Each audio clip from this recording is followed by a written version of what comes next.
सबसे पहले देखने के लिए हमारे चैनल को सब्सक्राइब करें और बेल आइकन दबाएं। समस्त संसार में असुर राज का विस्तार हो चुका है, जो शीघ्र ही अधर्म बन अयोध्या में विस्तृत होगा और उसका प्रारंभ गया से होगा। जब तुम्हारे प्रभु श्री राम द्वारा पिंडदान असफल होगा।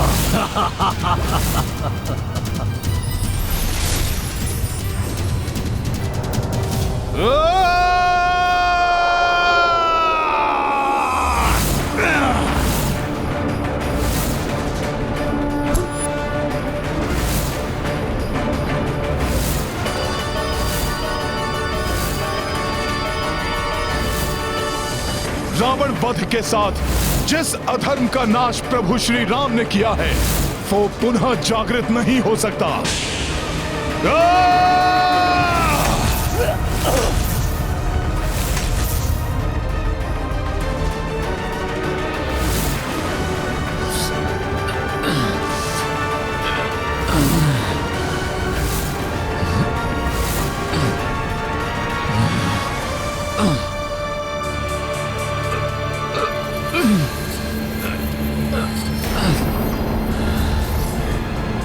कुछ नहीं कर सकोगे तुम मरकट।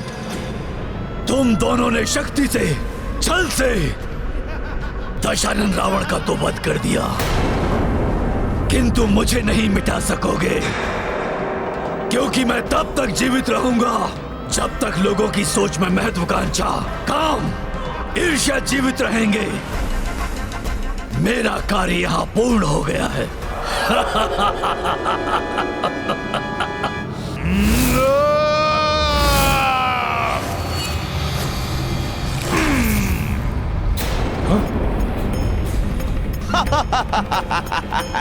कुछ नहीं कर सकोगे तुम हनुमान, कुछ नहीं मिटा पाओगे मुझे। सोच बदलकर तुम्हारे प्रभु की सोच को ध्वस्त करूंगा मैं। प्रभु श्री राम के कार्य को कभी असफल नहीं होने दूंगा मैं। जो भी इसने किया है उसे उलट दूंगा। जय श्री राम।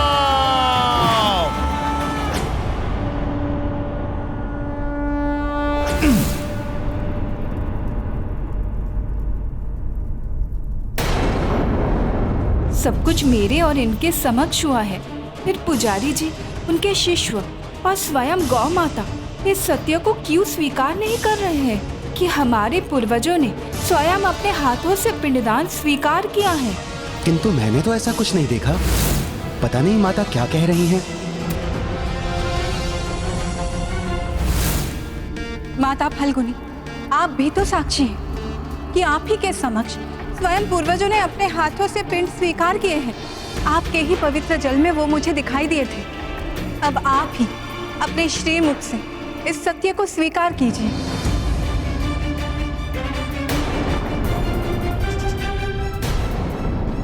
यदि मैंने सत्य कह दिया तो पिंडदान की विधि यही समाप्त हो जाएगी और प्रभु श्री राम यहाँ से प्रस्थान कर देंगे। नहीं देवी, आपको भ्रम हुआ है। मैंने तो ऐसा कुछ नहीं देखा। कोई नहीं रोक सकता मुझे, क्योंकि मैंने अपना कार्य अपने जन्म से प्रारंभ कर दिया है। स्मरण रहे मरकट, सोच बदलता हूं मैं सबकी।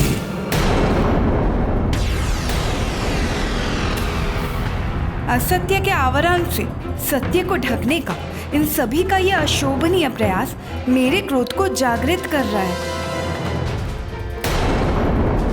परंतु इन सभी ने सत्य का परित्याग क्यों किया? आप सभी ने ऐसे मिथ्या वचन कहे, विश्वास नहीं होता। आपके सामान्य आचरण के विपरीत आपकी सोच में असत्य कहां से घुल गया?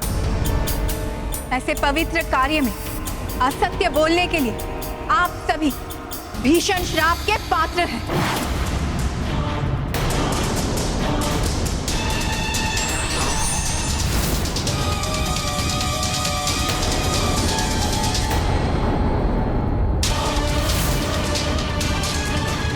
माता, आप सर्वथा उचित कह रही हैं। परंतु आपने ही अभी कहा असत्य और मिथ्या इन सब के आचरण में नहीं था। ये सभी असुर निकुंभ की आसुरी सोच से प्रभावित हैं। वो दुष्ट सर्वत्र अपनी राक्षसी सोच का प्रचार कर रहा है माता, जिसका ये दुष्परिणाम है। परंतु मैं चकित हूं कि संपूर्ण जगत का मार्गदर्शन करने वाले आज इतनी सरलता से अपने ही बताए मार्ग से कैसे भटक गए।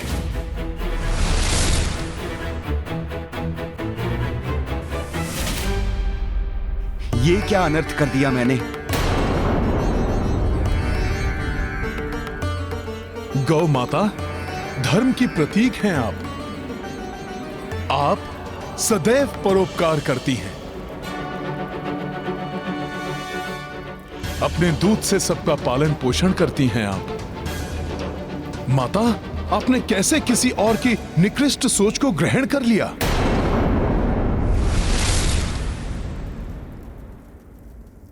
कहते हैं सरिता तो दुर्गम पर्वतों को भी काटकर अपने जल को प्रवाहित कर सभी को शीतलता और जल रूपी जीवन आधार प्रदान करती है। आश्चर्य, आज इतने तुच्छ पत्थर ने इस जीवन दायिनी सरिता को उसके मार्ग से भ्रमित कर दिया।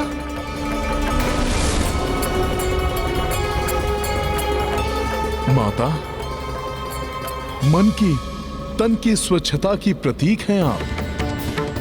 अपने प्रभाव से औरों के मन को पवित्र करती हैं।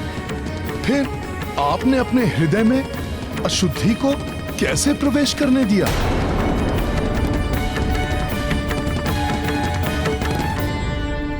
मुझे क्षमा कर दीजिए देवी सीता। ज्ञात नहीं कैसे और किसके प्रभाव में आकर मेरी मति भ्रमित हो गई और मैंने असत्य वचन कहकर इतना बड़ा अपराध कर दिया। माता, माता,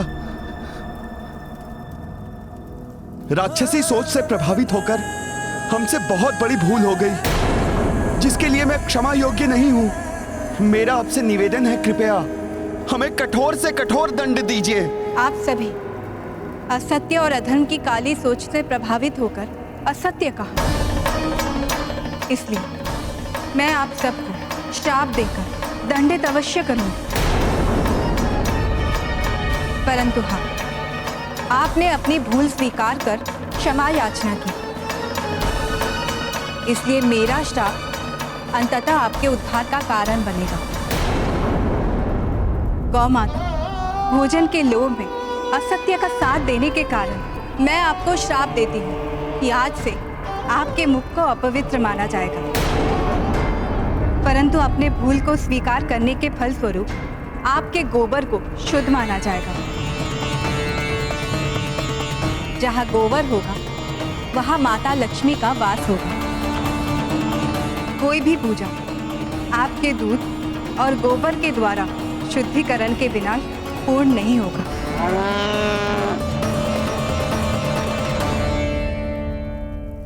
दान के लालच में आपने असत्य कहा, इसलिए मैं आपको श्रापित करती हूँ कि आज से आपका जीवन दान पर ही आधारित होगा।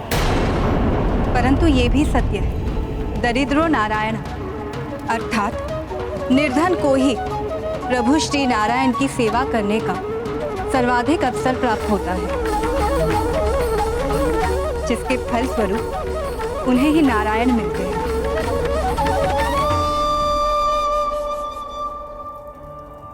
माता फल्गुनी, आपने जीवनदायिनी सरिता होने के बाद भी अशुद्धि के विकार को स्वीकार किया, इसलिए मैं आपको श्राप देती हूँ कि आज से आप धरती के ऊपर नहीं नीचे से प्रवाहित होंगी, जिससे कि धरती के ऊपर की बाहरी अशुद्धियों से सुरक्षित रहेंगी और सूखे के समय आपके जल प्रवाह क्षीण नहीं होगा।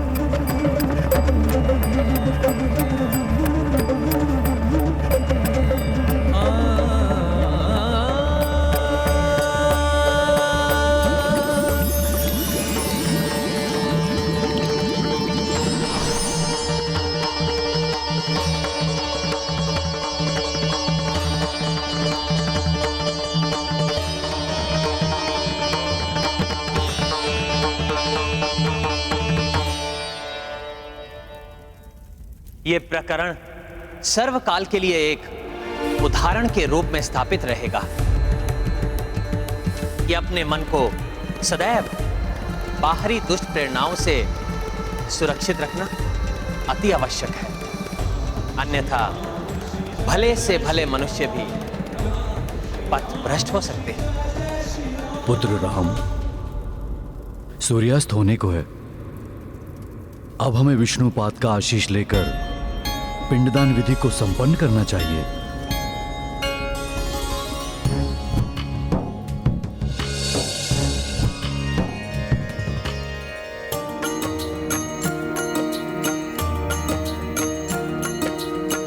श्री हरि चरण की पूजा लाए, राम सिया मंदिर मह आए। महिमामयी विष्णु पद चीन्हा, दर्शन अर्चन सबहु कीन्हा।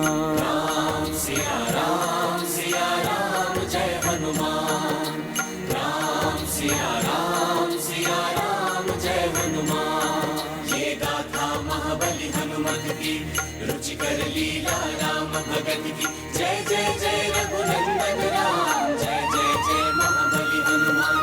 जय जय जय रघुनंदन राम, जय जय जय महाबली हनुमान।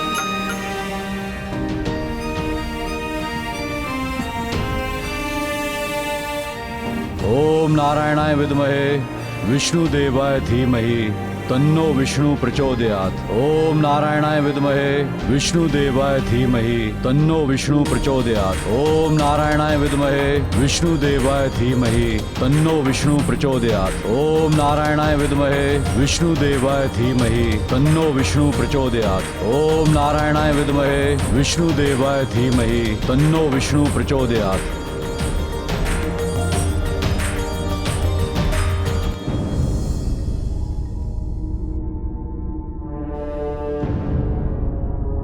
क्या बात है हनुमान, इतने विचलित क्यों हो?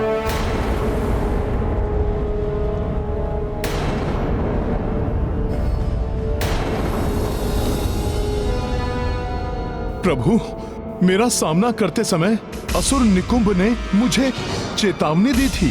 वो लोभ, मोह, काम आदि से सभी की सोच दूषित कर सर्वत्र पाप का प्रचार करेगा। प्रभु,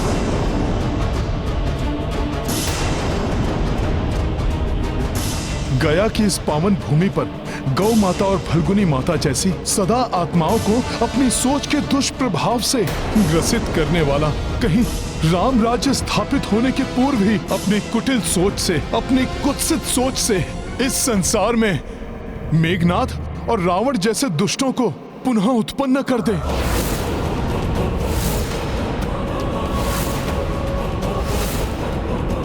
यदि अब वो दुष्ट राक्षस ये रणनीति अपना रहे हैं तो हमें भी यथाशीघ्र उसका तोड़ सोच लेना चाहिए भैया।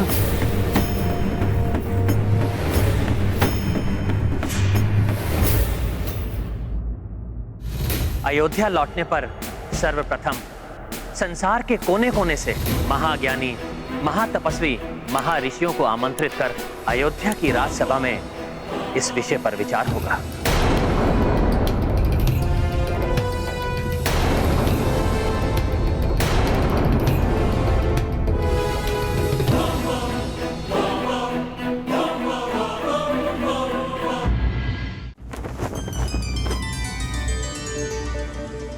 संसार के सभी कोनों में अधर्म के प्रभाव को स्थापित करने से रोकने के लिए कोई उपाय तो अवश्य होगा। अब मात्र एक ही उपाय है।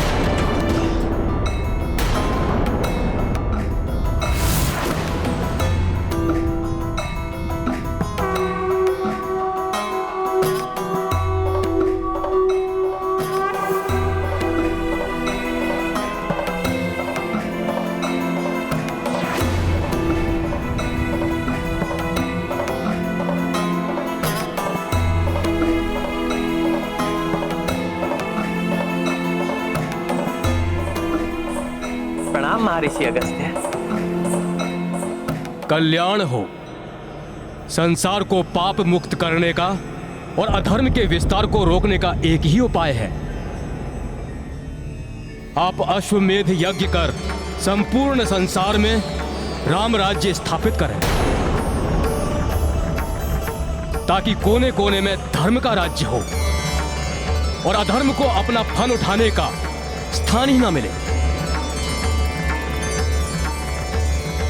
महर्षि, आपके शुभागमन से अयोध्या की ये राजसभा धन्य हुई। कृपया राज सिंहासन का ये स्थान ग्रहण कर मुझे और संपूर्ण अयोध्या को कृतार्थ करें।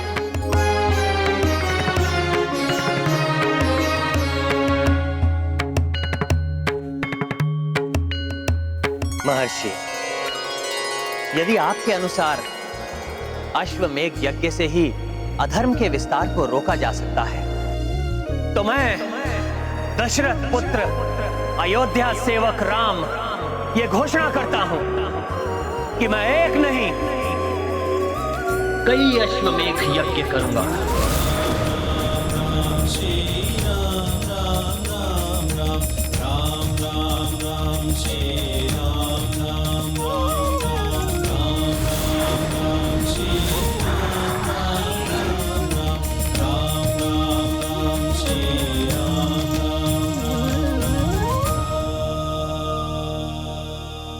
परंतु स्मरण रहे, यज्ञ का मुहूर्त कल ही है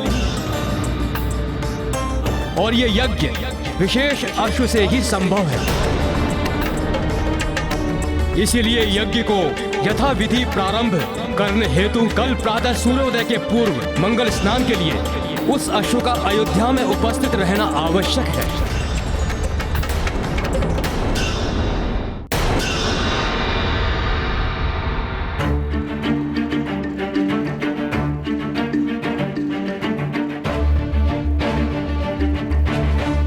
हे महर्षि, मुझे बताने की कृपा करें कि यह विशेष अश्व कहां मिलेगा। उसे यहां लाने का कार्य कर मुझे इस महान अश्वमेध यज्ञ के साथ राम राज्य की स्थापना में सहायक बनने का सौभाग्य प्राप्त करने की आप मुझे अनुमति दीजिए।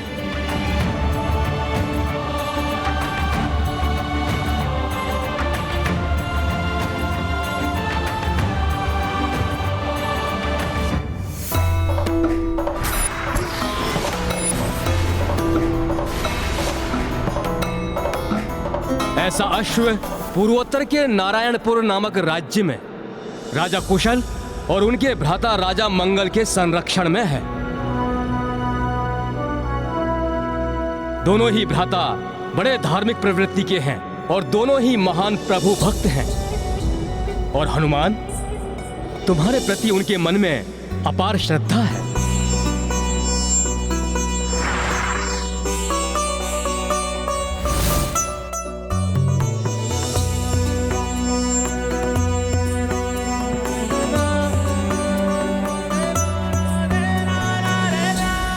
तुम्हें उनसे उस अश्व को लेकर आना होगा, परंतु न्याय और धर्म के अनुसार ही लाना होगा। वो अश्व तुम्हें हरण कर, अन्यथा बलपूर्वक लाया गया अश्व यज्ञ के योग्य नहीं होगा। मैं धर्म और न्याय संगत मार्ग से ही उनसे अश्व मांग कर लाऊंगा। आप मुझे अनुमति दीजिए ऋषिवर।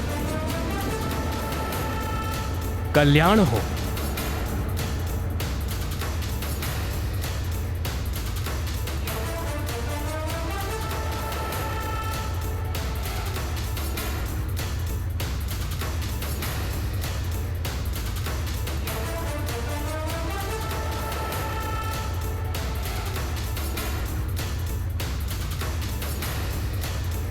जय श्री राम।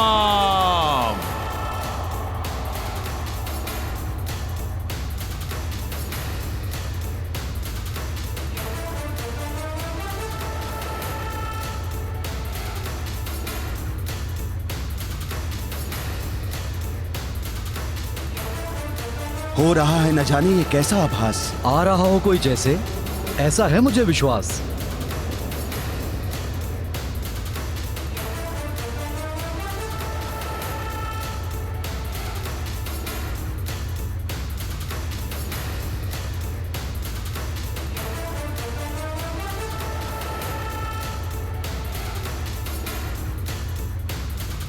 भ्राता देखिए कौन आ रहा है। हम भक्तों की नगरी में राम भक्त हनुमान आ रहे हैं। इस नारायणपुर नगरी में प्रवेश करते समय ऐसा प्रतीत हो रहा है कि जैसे मैं किसी मंदिर में प्रविष्ट हो रहा हूं।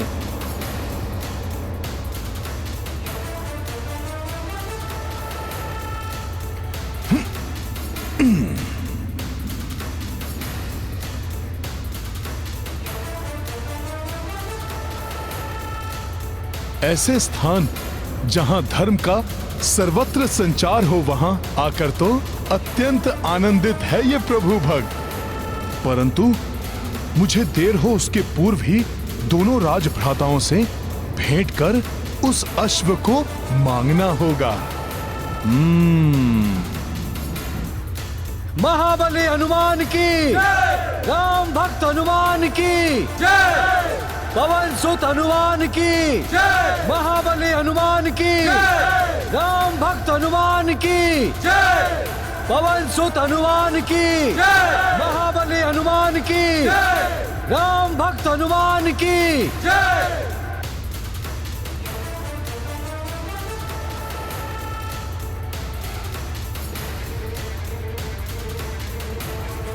हमारे राज्य में आपका स्वागत है, हे पवन सुत हनुमान, हे अंजनेय हनुमान, हे केसरी नंदन हनुमान, हे परम भक्त हनुमान। आपने स्वयं यहाँ पधार कर किया है हमारा उद्धार। अब हम करेंगे आपकी सेवा अपरंपार। जो देख रहे हो मरकट, वो सब कुछ परिवर्तित होने वाला है। जो तुम्हारे आने पर इतने प्रसन्न हो रहे हैं, उनकी सोच को प्रभावित कर तुम्हारे विरुद्ध खड़े कर देंगे हम। हे राजपुरुषों, मैं आपके इस भव्य स्वागत से कृतार्थ हुआ, परंतु मैं यहां किसी सेवा की अपेक्षा से नहीं आया। मैं तो आपसे बस कुछ मांगने आया हूं। आप जो चाहते हैं वो हम आपको प्रसन्नता से देंगे, परंतु पहले आप भीतर तो आइए। अरे अरे, रुकिए हनुमान, हम आपको ऐसे भीतर लेकर नहीं जा सकते।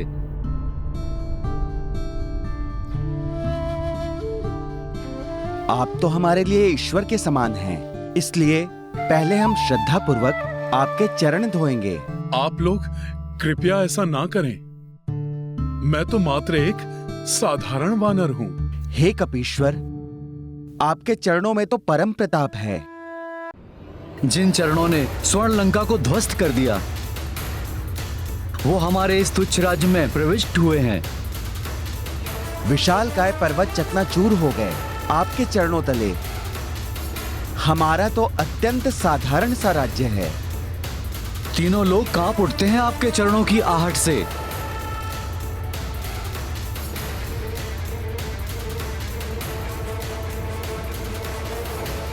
फिर हमारा निवास तो अत्यंत साधारण है। यदि आप हमें अपनी सेवा का अवसर दे रहे हैं तो हमारे राज्य की सुरक्षा के लिए ही सही एक अवसर देने का कष्ट करें। कृपा कर हमें अपने चरण धोने के बहाने इन्हें परखने का ही अवसर दे दीजिए। उचित है। ये गाथा महाबली हनुमत की, रुचिकर लीला राम भगत की। जय जय जय रघुनंदन राम, जय जय जय महाबली हनुमान। नारायणपुर कपि पधारे, राजा कुशल मंगल आभारे।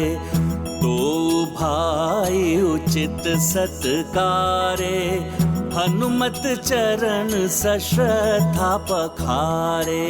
गाथा महाबली हनुमत की, रुचिकर लीला राम भगत की। जय जय जय रघुनंदन राम, जय जय जय महाबली हनुमान। जय जय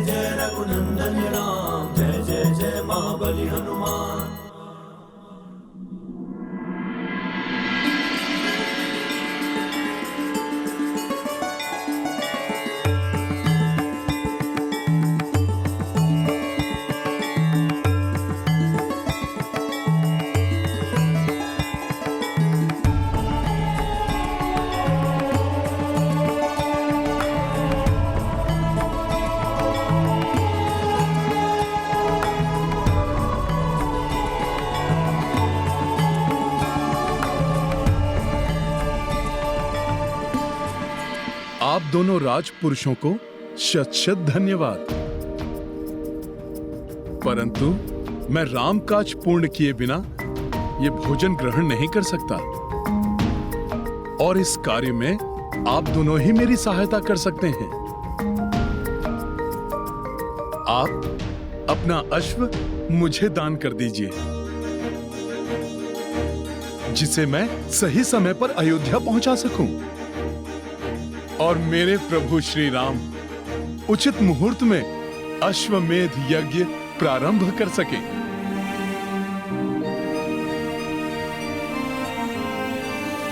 भैया कुशल, हमारा अश्व चुना गया है प्रभु श्री राम के अश्वमेध यज्ञ के लिए। अब इसके परिणाम स्वरूप हमारे नारायणपुर में सब कुशल मंगल ही होगा। हे राम भक्त, हम दोनों भ्राता अपने अश्व को देने के पूर्व एक बार उसे भोजन कराकर विदा करना चाहते हैं। यदि आप हमें इतना समय दें तो हम कृतार्थ रहेंगे।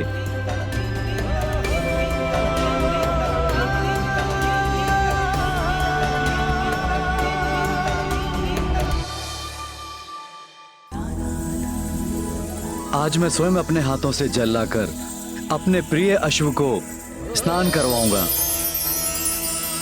स्वयं गुड़ और चने के मिश्रण से भोजन तैयार कर अपने अश्व को प्रस्तुत करूंगा।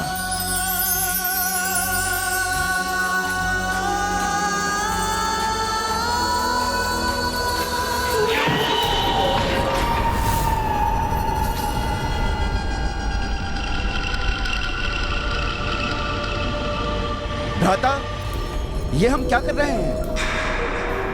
ये हम क्या कर रहे हैं? ये हमें नहीं करना चाहिए।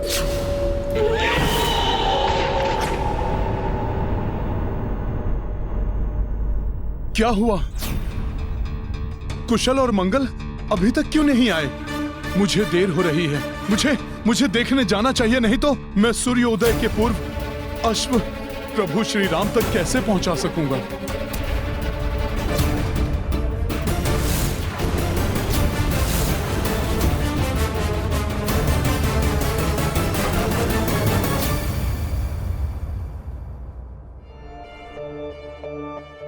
यदि उन दोनों भ्राताओं को हनुमान के प्रति अटूट श्रद्धा है तो अब तक हनुमान को अश्व के साथ लौट आना चाहिए था। गुरुदेव, आप निश्चिंत रहिए, हनुमान अवश्य ही शीघ्र लौट आएंगे।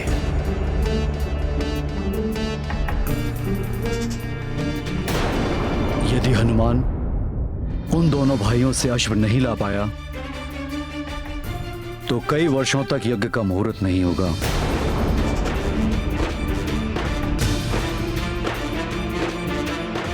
और हम ये शुभ अवसर खो बैठेंगे।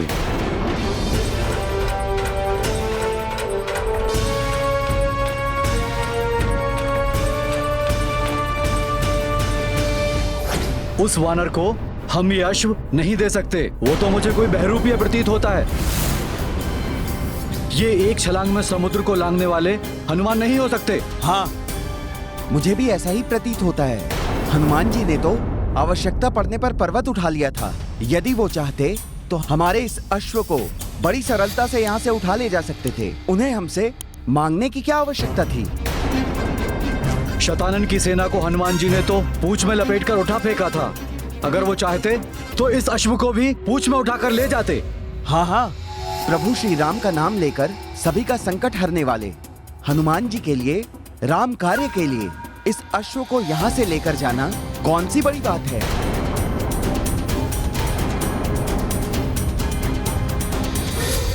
प्रभु विष्णु के भक्तों के साथ मैं भला ऐसा कैसे कर सकता था?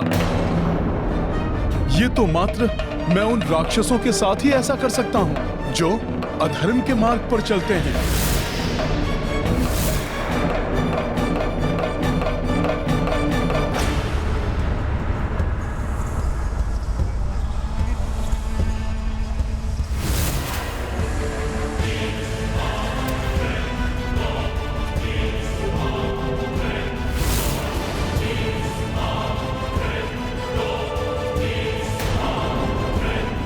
कौन हो तुम?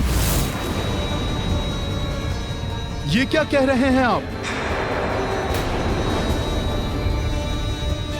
किसने आने दिया इस वानर को यहाँ पर?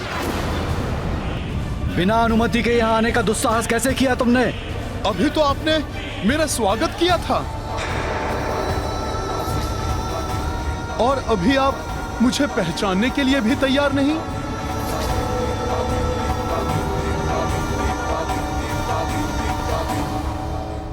सैनिकों, पकड़ो इसे और बाहर निकालो इस बहरूपिये को।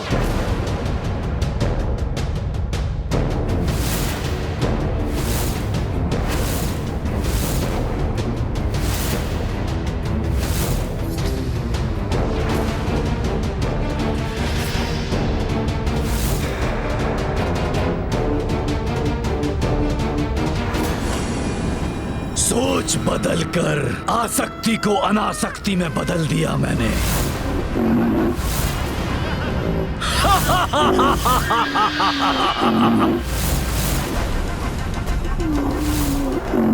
बहुत चतुर है ये वानर, बहुत चतुर। अभी भी अश्व को ले जाने में सफलता प्राप्त कर हमारी योजना को पूर्ण रूप से ध्वस्त कर सकता है। इसलिए प्रथम अवसर पाते ही उस अश्व के जीवन का अंत कर दो। ना रहेगा बांस और ना बजेगी बांसुरी। अकस्मात ही इनके विचार कैसे परिवर्तित हो गए? अवश्य ही ये निकुंभ ने किया है। महाराज कुशल, महाराज मंगल, ये आपको भी ज्ञात है कि मैं हनुमान ही हूँ। राक्षस निकुंभ के प्रभाव में आकर आप दोनों मुझ पर अविश्वास कर रहे हैं। बस बस, बंद करो अपनी ये मनगढ़ंत बातें। अब और हम नहीं आने वाले तुम्हारी इन बातों में। ये बातें मनगढ़ंत नहीं हैं। निकुंभ अपनी मायावी शक्ति से किसी के भी विचारों को प्रभावित कर सकता है। यही है उसकी नवीन रणनीति। उसी ने आप दोनों के मन में मेरे प्रति अविश्वास जागृत किया है। बस बस, मुझे तुम पर तनिक भी विश्वास नहीं है। दूर हो जाओ मेरी दृष्टि से। सैनिकों, बाहर निकाल दो इस वानर को। जो आ गया महाराज।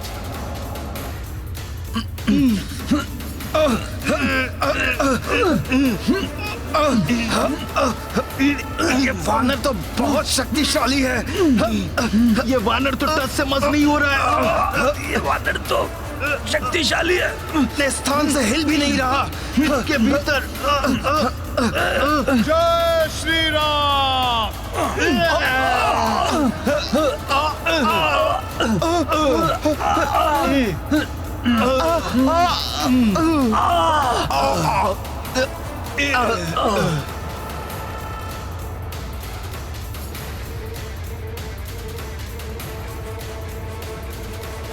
सैनिकों, इस वानर को उठा के फेंक दो बाहर।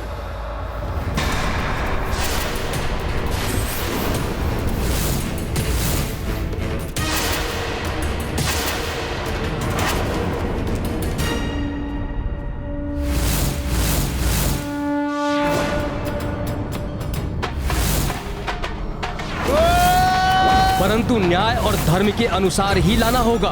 वो अश्व तुम्हें हरण कर, अन्यथा बलपूर्वक लाया गया अश्व यज्ञ के योग्य नहीं होगा।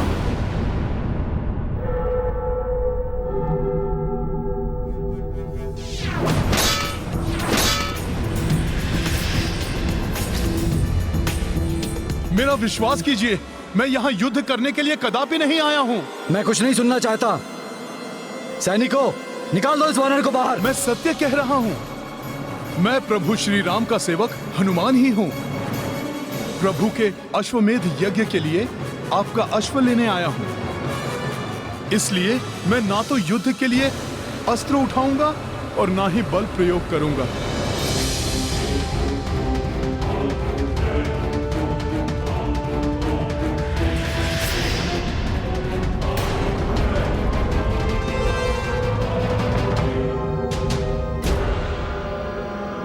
चतुर वानर भले ही इन भाइयों के मस्तिष्क को मेरे प्रभाव से मुक्त करा ले, परंतु मेरे महाबली पंचासुर उस अश्व का अंत कर देंगे।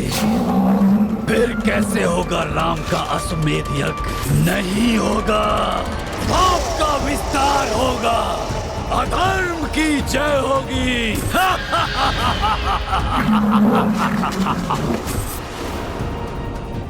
बहुत सुंदर हो तुम अश्व, किंतु तुम्हारा अंत करना आवश्यक है।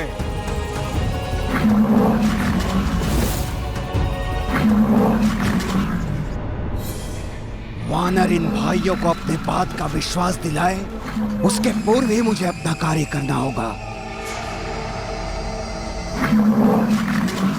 हनुमान का वेश बनाकर हमें छलने आए हो? तुम्हें यह अश्व कदापि नहीं मिलेगा।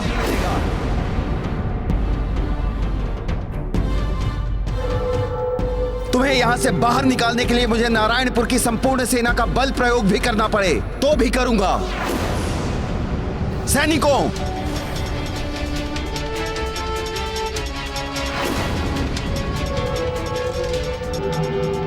मैं अनायास ही दिव्य शक्तियों का प्रदर्शन नहीं करना चाहता था,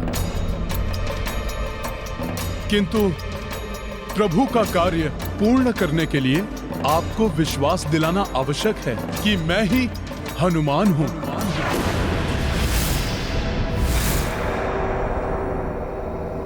जय श्री राम।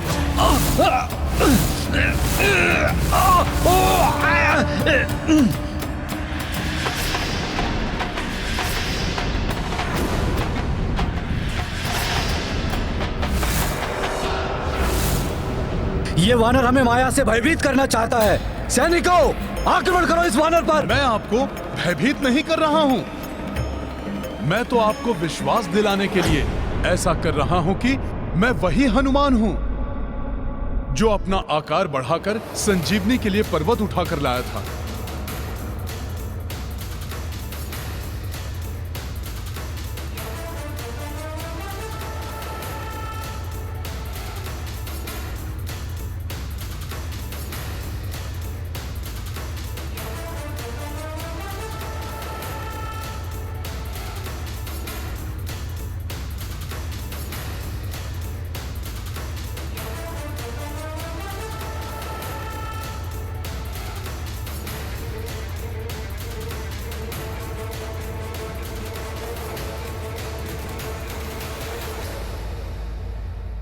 इस प्रकार इसने तो हनुमान की भांति पर्वत ही उठा लिया।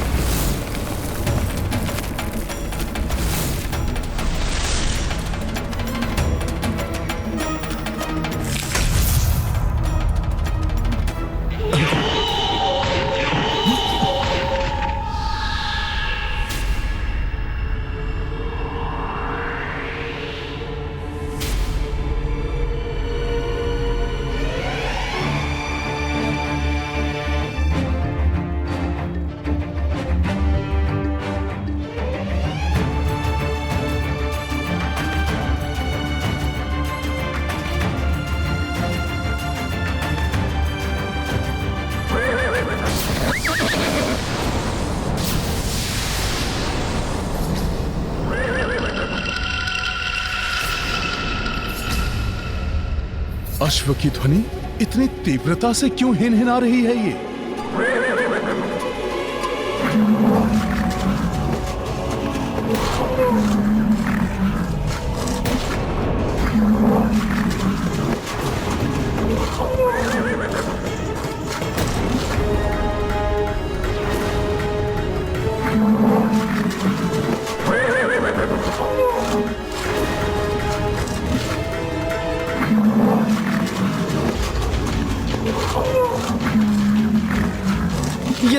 ये दानव कहां से आ गया? ये तो हमारे अश्व का अंत कर डालेगा।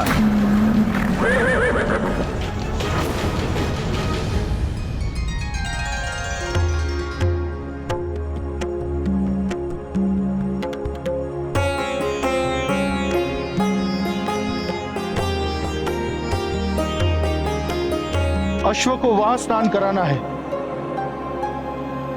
इसीलिए पवित्र जल को वहीं एकत्रित करो।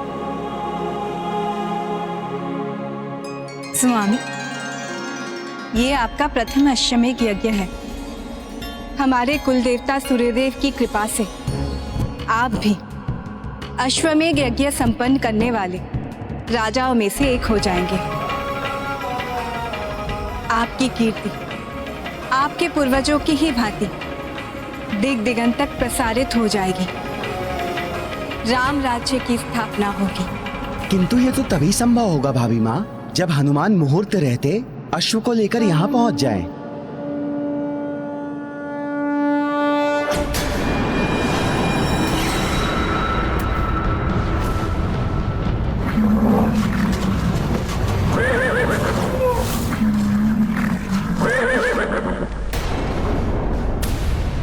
अच्छा, तो और भी दानव हैं यहाँ।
इस अश्व को रक्षित कर यहां से ले जाने के लिए तुम सबका संहार करेगा हनुमान।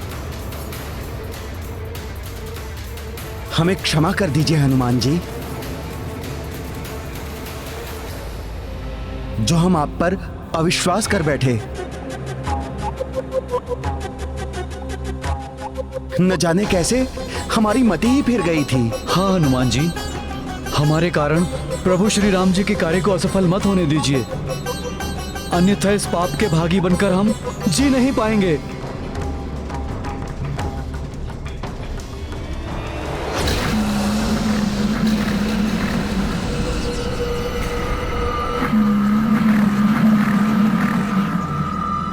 सूर्योदय होने को है, मुहूर्त के लिए अधिक समय शेष नहीं है। अब मुझे शीघ्र ही इन असुरों को समाप्त करके अश्व को समय रहते अयोध्या पहुंचाना होगा।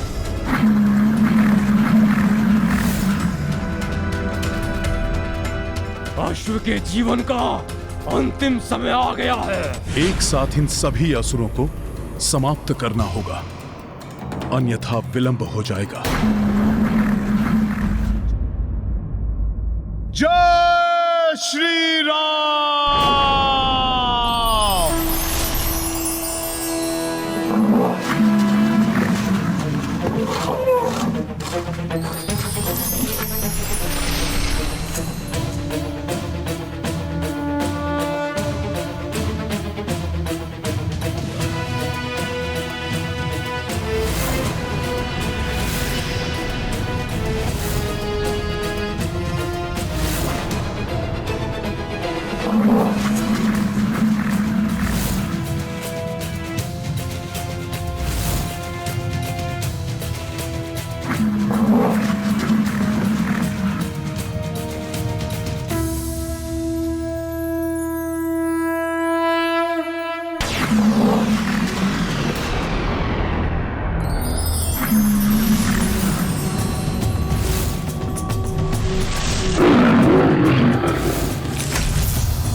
दुष्ट असुर, अश्व की नहीं, अब तुम्हारी जीवन लीला समाप्त होगी।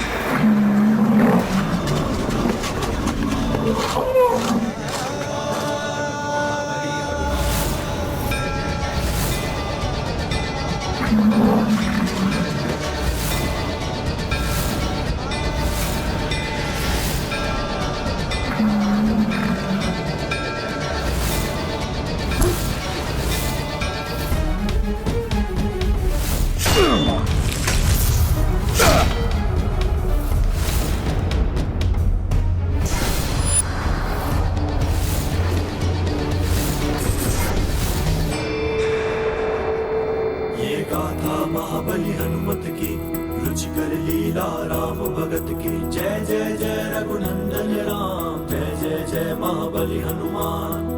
पंच रूप पवन सुत धारे, पांचहु दानव क्षण में संहारे।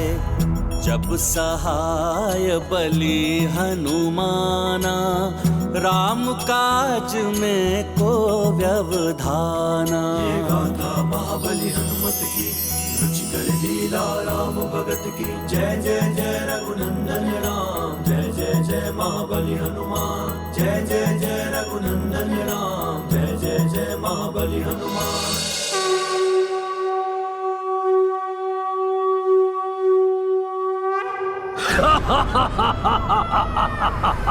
आश्चर्य, मेरे महादानवों का वध कर दिया इसने, मेरे महादानवों का।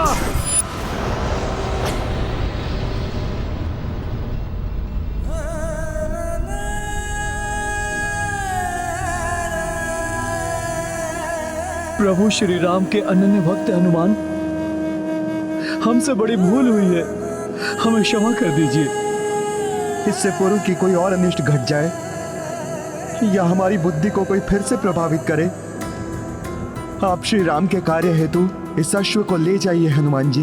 इसमें आप दोनों का कोई दोष नहीं है, ये सब राक्षस निकुंभ ने किया है। संसार में अधर्म का विनाश करने के लिए अपनी माया से वो सबके विचारों को दूषित करने का प्रयास कर रहा है। सत्य है हनुमान जी, आपने हम दोनों भ्राताओं को अधर्म करने से बचा लिया। उस आसुरी शक्ति से हमारी रक्षा करने के लिए आपको शत शत नमन हनुमान जी। मेरी तो इच्छा है कि मैं जगत के सभी मनुष्यों को ऐसी आसुरी शक्तियों से रक्षित कर सकूं।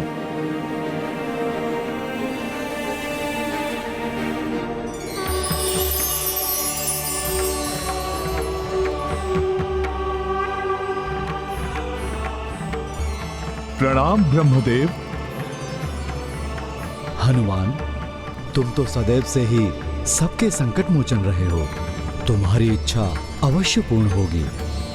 मैं सृष्टिकर्ता ब्रह्मा ये विधान करता हूं कि अब से जिस भी घर एवं नगर के द्वार पर श्री राम का नाम लिखा होगा एवं तुम्हारे पंचमुखी रूप की प्रतिमा होगी, वहां कोई भी बुरी शक्ति या राक्षसी सोच प्रवेश नहीं कर पाएगी और तुम्हारी पंचमुखी प्रतिमा घर की 5 दिशाओं से रक्षा भी करेगी। जय श्री राम। ये गाथा महाबली हनुमत की, रुचिकर लीला राम भगत की। जय जय जय रघुनंदन राम, जय जय जय महाबली हनुमान। ब्रह्मा दिए हनुमत आसीसा, पंचमुखी महिमा हो विशेषा। नारायणपुर घर घर उभरा, पंचमुखी हनुमान का चित्रा। तत्पश्चात कपि सुनो भाई, अश्व हथेली लिए चढ़ाई। जन जन अरु राजा परनामा, उड़ चले अवध दिशा हनुमाना। ये गाथा महाबली हनुमत की, रुचिकर लीला राम भगत की। जय जय जय रघुनंदन राम, जय जय जय महाबली हनुमान।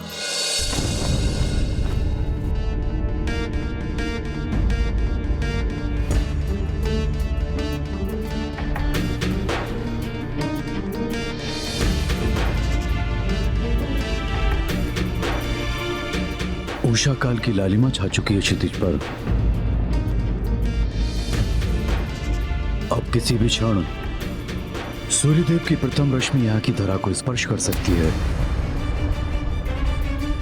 और यदि इस क्षण के पूर्व भी हनुमान नहीं आ पाए तो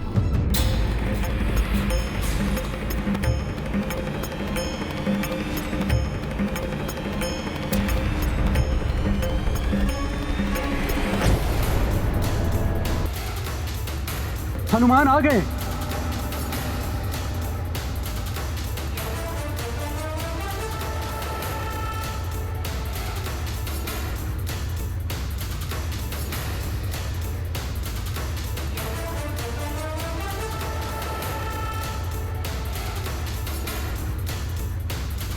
किंतु सूर्यदेव की रश्मि तो धरा को स्पर्श करने वाली है।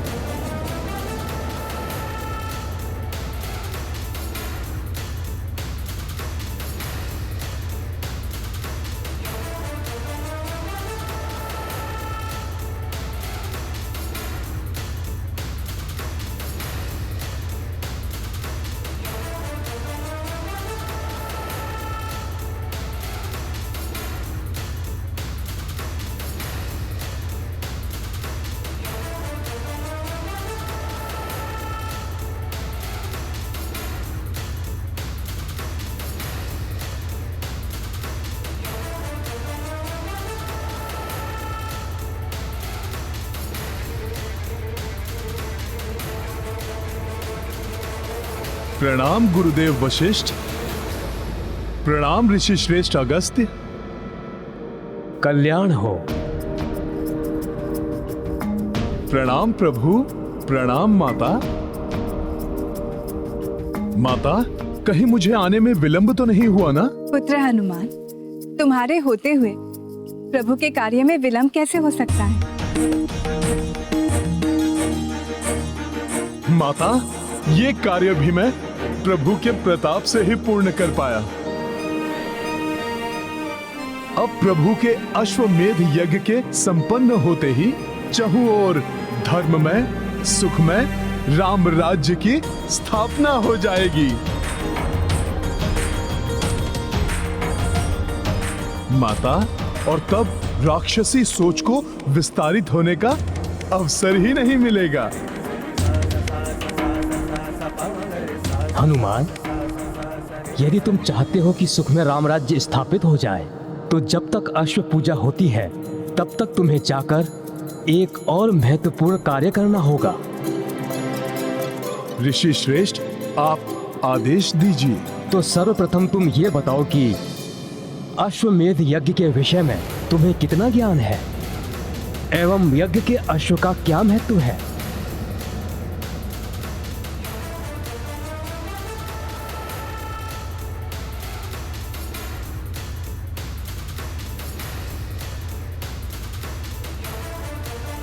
ऋषिवर, जहां तक मुझे ज्ञात है, राजा अपने साम्राज्य एवं प्रभुत्व को विस्तारित करता है।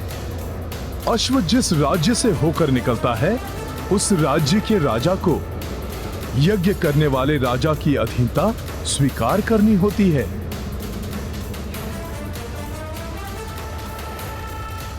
किंतु यदि कोई उस अश्व को रोकता है, तो उसे यज्ञ करने वाले राजा की सेना से युद्ध करना होता है।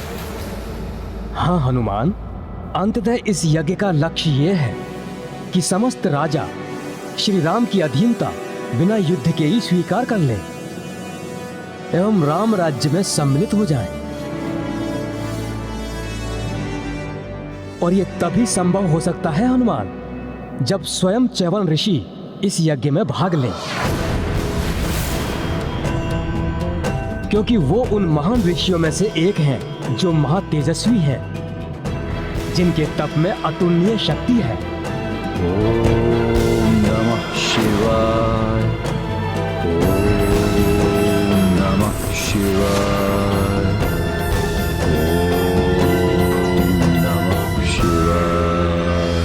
च्यवन ऋषि के तपोबल से बड़े बड़े महाबली राजा भी थरथर कांपते हैं। उन्होंने अपने तप के प्रताप से इंद्रदेव को भी बंदी बना लिया था। आसुरी शक्ति एवं निशाचरी सोच वाले तो इनसे कोसों दूर ही रहते हैं। इस प्रकार श्री राम एवं तुम्हारे नाम के साथ ऋषि च्यवन का नाम मात्र जुड़ जाने से ही उनके तप का सम्मान करते हुए अनेकों भूपाल अश्व को नहीं रोकेंगे और बिना युद्ध किए ही प्रभु श्री राम के राज्य को स्वीकार कर लेंगे।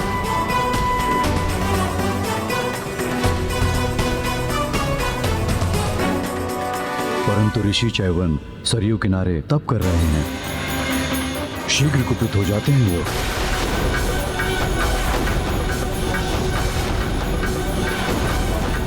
छोटी सी बात पर कठोर से कठोर श्राप दे सकते हैं।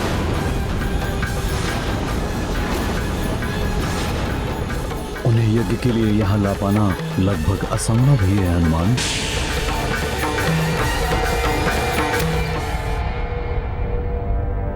गुरुवर, प्रभु का कार्य है, प्रयास तो करना ही होगा मुझे। किंतु किसी कारण से रुष्ट होकर उन्होंने पुत्र हनुमान को श्राप दे दिया तो?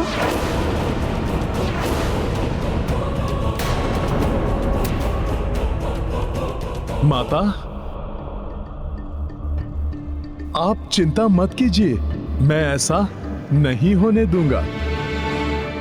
यदि माता ऐसा कुछ हुआ तो भी मैं प्रभु का नाम लेकर उनके श्राप को भी आशीर्वाद समझकर मैं ग्रहण कर लूंगा।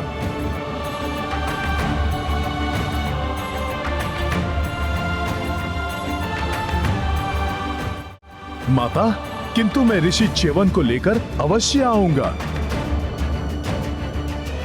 कार्य कितना भी जटिल हो, किंतु बिना किसी संकट के समय रहते यदि वो कार्य कोई कर सकता है तो वो मात्र हनुमान ही है।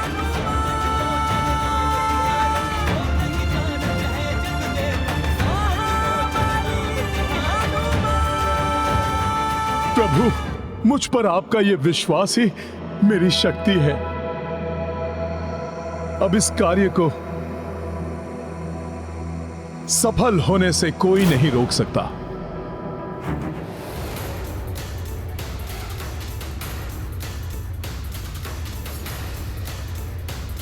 प्रभु, आप बस मुझे आज्ञा दीजिए। सफल मनोरथ भवा।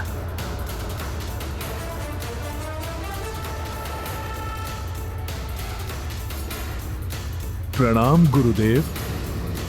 आयुष्मान भव। कल्याण हो।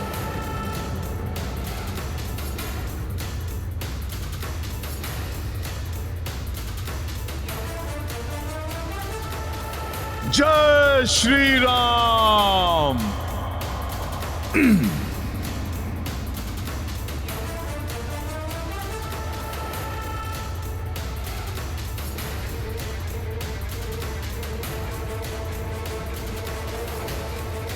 वानर वानर वानर या!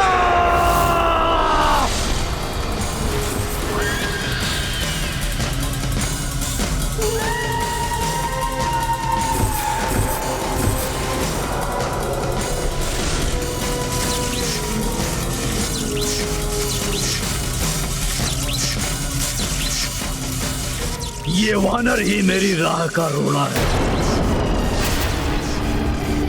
अश्व को अयोध्या पहुंचाया और अब च्यवन ऋषि को लाने चल दिया।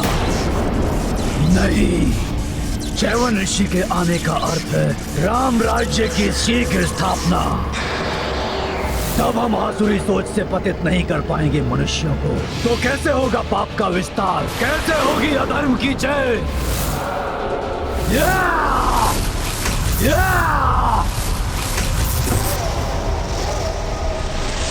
यज्ञ को किसी भी मूल्य पर सफल नहीं होने दूंगा मैं। विघ्न डालना होगा, विघ्न।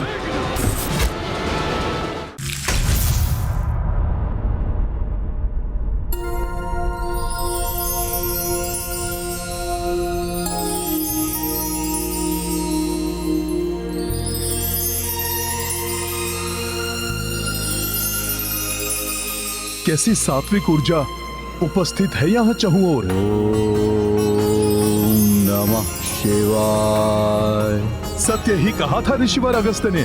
तप के तेज से यहाँ का संपूर्ण वातावरण शुद्ध, पवित्र एवं दिव्य बना हुआ है। ओम नमः शिवाय। च्यवन ऋषि भी आसपास ही कहीं होंगे।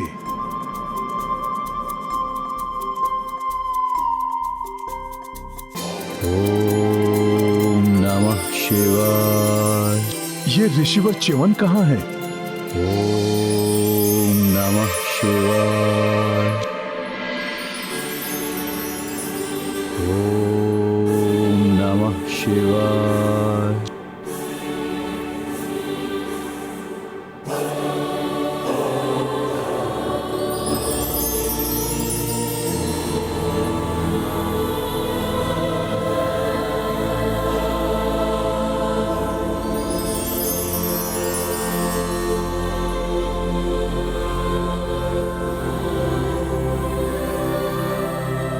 तप का ऐसा अद्भुत एवं विचित्र तेज, ऋषिवर च्यवन भी इतने युवा, आश्चर्य है।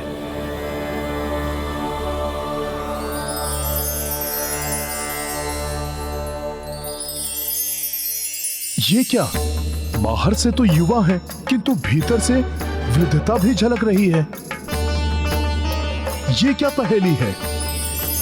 ये कोई माया है या तप का तेज या फिर कुछ और? वहीं रुक जाओ और निकट जाने का साहस मत करना।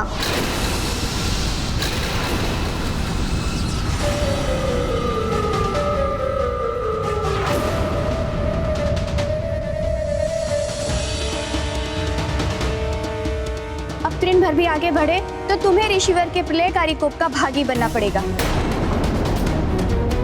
कौन हो तुम? प्रणाम माता।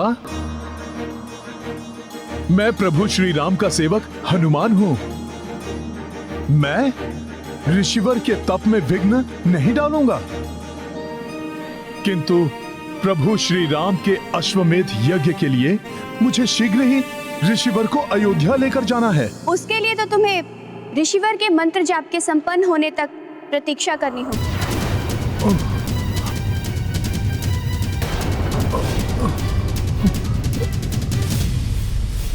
परंतु माता, प्रतीक्षा करूंगा तो अश्वमेध यज्ञ का मुहूर्त ही निकल जाएगा। हनुमान, प्रतीक्षा करने के अतिरिक्त तुम्हारे पास अन्य कोई विकल्प नहीं है।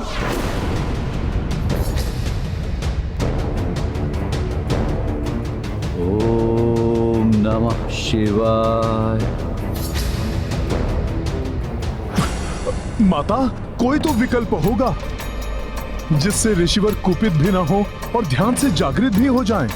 नहीं, अपितु किसी ने उनका ध्यान भंग किया तो उसे कठोर दंड देते हैं ऋषिवर। मैं भी दंड भोग रही हूँ। एक भूल के कारण जीवन भर के लिए इनकी दासी बनना पड़ा मुझे। माता, जीवन भर के लिए दासी? ऐसा क्या हो गया था आपसे? ये एक लंबी कथा है, सुनना चाहोगे? हाँ माता, किंतु नहीं माता, समय बहुत अल्प शेष है। आज मैं कथा के लिए क्षमा चाहता हूँ। माता, अभी तो मुझे ऋषिवर को ध्यान से जागृत करने के लिए कोई उपाय ढूंढना होगा।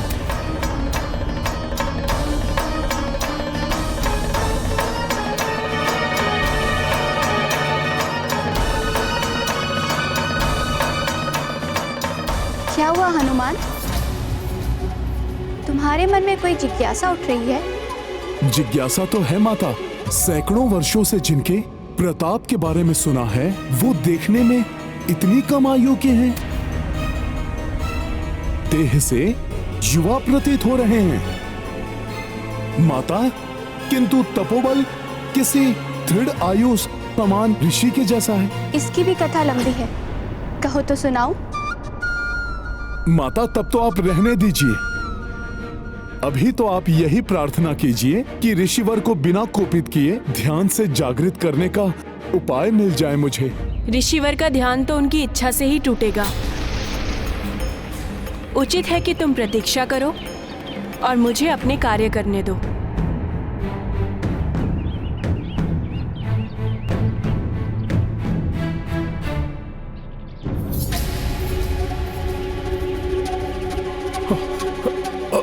माता माता माता माता, जल लाने में मैं आपकी सहायता करूं?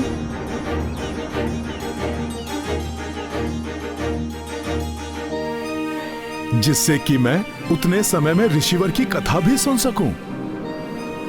कदाचित ऋषिवर की कथा सुनने से ही कोई ऐसा उपाय मिल जाए जिससे कि मैं इन्हें ध्यान से उठाकर शीघ्रातिशीघ्र अयोध्या लेकर जा सकूं। गंगे च यमुने च गोदावरी सरस्वती नर्मदे सिंधु कावेरी जलेस्मिन् सन्निधिं कुरु। गंगे च यमुने च गोदावरी सरस्वती नर्मदे सिंधु कावेरी जलेस्मिन् सन्निधिं कुरु। अब शीघ्र ही पूर्ण सज्जित किया जाए अश्व को।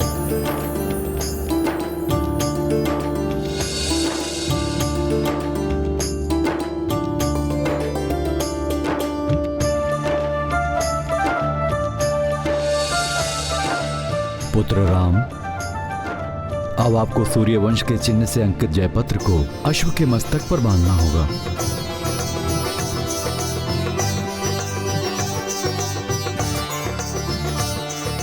अश्व तो अब दिग्विजय यात्रा के लिए पूर्णतया सज्जित हो गया है, किंतु ऋषिवर च्यवन आने वाले हैं, इसलिए हवन आदि और आगे की विधि उनके अनुसार हो तो उचित है। किंतु यदि हनुमान महर्षि च्यवन को मनाने में असफल रहे तो कहीं उनकी प्रतीक्षा करते करते शुभ मुहूर्त का समय ना निकल जाए। हमने सदैव हनुमान पर विश्वास किया है और उन्होंने सदैव हमारे विश्वास की लाज रखी है। हनुमान आज भी असफल नहीं होंगे।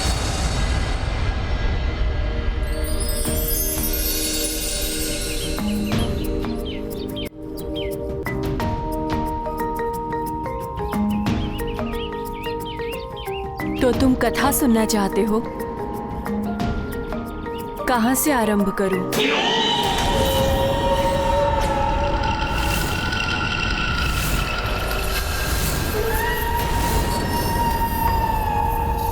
कोई और भी है यहाँ हमारे आसपास? कहीं राक्षस निकुंभ तो नहीं यहाँ पहुंच गया?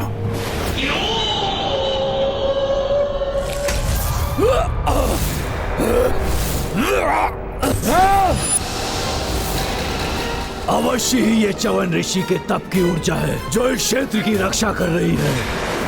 ऋषि, ऐसे ही नहीं जाने दूंगा मैं तुम्हें, और अधिक शक्ति का संचय करके आऊंगा मैं। हनुमान, प्रतीत हो रहा है कि तुम्हें आसपास किसी दुष्ट शक्ति का आभास हो रहा है। हाँ माता, कोई तो दुष्ट आत्मा है यहाँ। उसकी चिंता तुम मत करो हनुमान। ऋषिवर के तपोबल के प्रभाव से कोई भी दुष्ट आत्मा यहाँ नहीं आ सकती। तब तो ऋषिवर के विषय में जानना बहुत आवश्यक है मेरे लिए। कदाचित मेरी समस्या का हल वहीं से निकल आए। उचित है हनुमान। तो सुनो, बहुत समय पूर्व की बात है। ऋषिवर च्यवन कठोर तप में लीन थे। दिन बीते, मास बीते और फिर वर्ष।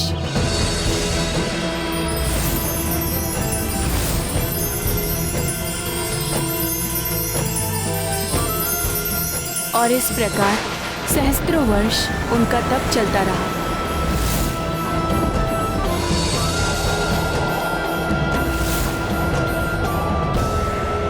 समय के साथ ही उनके तप का तेज इतना अधिक बढ़ गया था कि उनके नेत्रों से प्रज्वलित ऊर्जा निकलने लगी।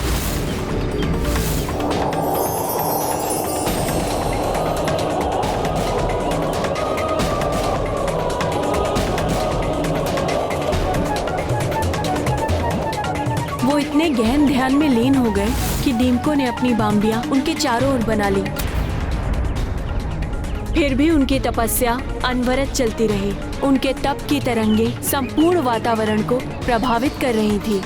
उनके नेत्रों से निकलने वाली प्रज्वलित ऊर्जा बांबी के छिद्रों से बाहर निकलकर कौतूहल जगा रही थी। उन्हीं दिनों तीर्थ यात्रा पर अपनी पुत्री सुकन्या एवं सेना के साथ निकले हुए मनुपुत्र राजा शर्यार्थी ने नर्मदा नदी के किनारे पड़ाव डाला। वहीं निकट के वन में ऋषि च्यवन तप में लीन थे। उनके तप की तरंगों के प्रभाव से आकृष्ट होकर सुकन्या अपनी सखियों के साथ उस ओर निकल पड़ी।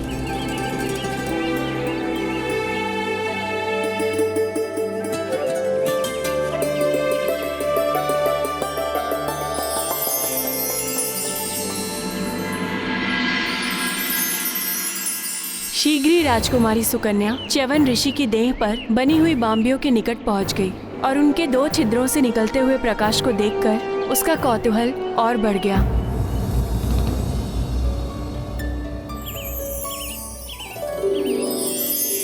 कितनी विचित्र है ये दीमकों की बांबी, और इन छिद्रों से निकलते हुए प्रकाश को देखकर ऐसा प्रतीत होता है जैसे इसके भीतर कोई प्रकाश पुंज हो। मैं देखती हूँ कि ये प्रकाश पुंज है क्या।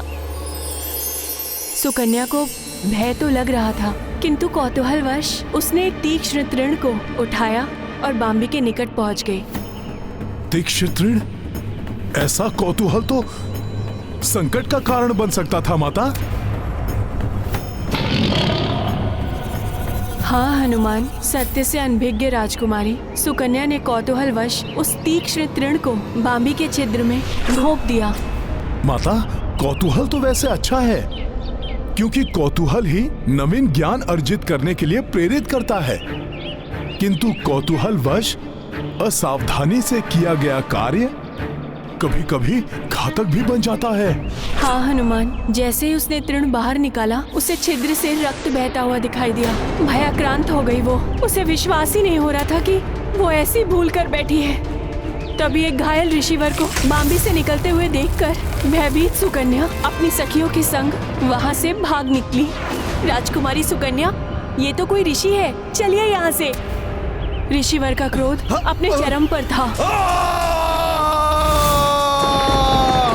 राजकुमारी सुकन्या, मेरी सहस्त्रों वर्षों की तपस्या भंग कर दी तुमने और ये संसार देखता रह गया। इस अपकृत्य का दंड तुम ही नहीं, समस्त सृष्टि भोगेगी। नष्ट कर दूंगा मैं सब कुछ, कोई नहीं बचेगा मेरे कोप से।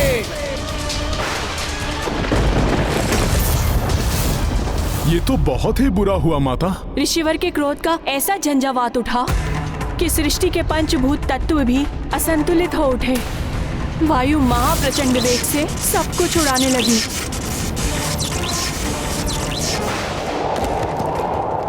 नदियों के जल ने भीषण रूप धारण कर लिया। स्वच्छ आकाश सहसा ही घने मेघों से छा गया। वेग की आंधियों ने श्वास लेना दुर्भर कर दिया था। अतः कोई गिरकर अचेत हो रहा था तो कोई प्रचंड वायु में उड़ रहा था। ये धूल भरी आंधी, सांस लेना भी कठिन हो रहा है। ऋषिवर के क्रोध से चारों ओर विनाश लीला आरंभ हो गई। सुकन्या ने अपने पिता से जाकर सब कुछ बता दिया। स्तब्ध रह गए थे महाराज शर्याती।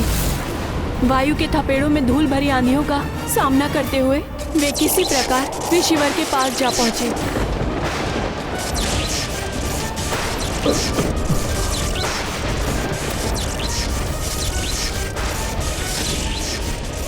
क्षमा ऋषिवर, क्षमा। मेरी पुत्री के इस कृत्य के लिए मैं क्षमा चाहता हूँ। अपने इस कोप को शांत कर लीजिए ऋषिवर। प्रकृति असंतुलित हो चुकी है। शांत हो जाइए ऋषिवर, शांत हो जाइए। महाराज शर्याती की क्षमा याचना का ऋषि के कोप पर कोई प्रभाव नहीं पड़ा और उसे देखकर सुकन्या भी उनके चरणों में गिर पड़ी। सृष्टि में प्रलय की स्थिति उत्पन्न हो रही है ऋषिवर। भूलवश हुए अपराध का इतना बड़ा दंड मत दीजिए सृष्टि को।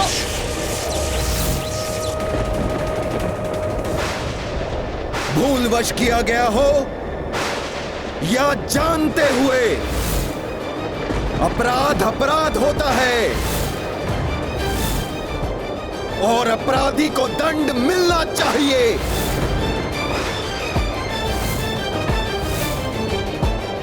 तो मुझे दंड दीजिए।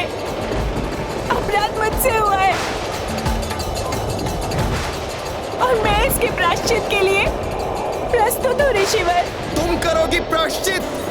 मेरे जीवन भर की तपस्या को भंग किया तुमने, तो आजीवन मेरी सेवा करने का प्रण लो, विवाह करो मुझसे।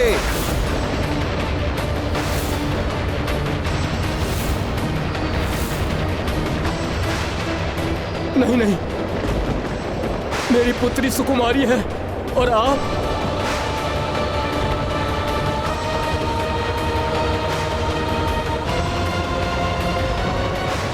स्वीकार है मुझे, विवाह करूंगी मैं आपसे। सदैव आपकी सेवा का प्रण लेती हूं मैं, किंतु ये विनाश लीला अब रोक लीजिए।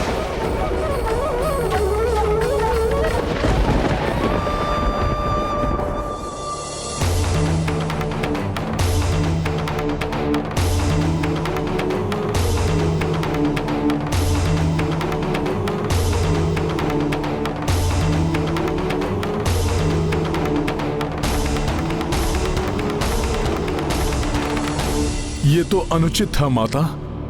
फिर क्या हुआ? विवाह हुआ या नहीं?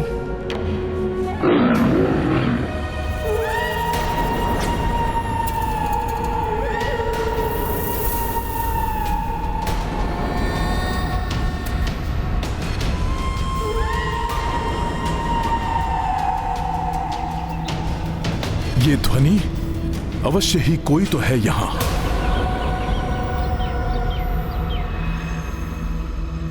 विवाह हुआ हनुमान। सुकन्या अपने पति को इष्ट देव मानकर दिन रात उनकी सेवा में जुट गई। पतिव्रत धर्म का पालन, सदाचरण एवं वर्षों की अनवरत सेवा को देखकर एक दिन ऐसा भी आया जब ऋषिवर सुकन्या पर प्रसन्न हो गए।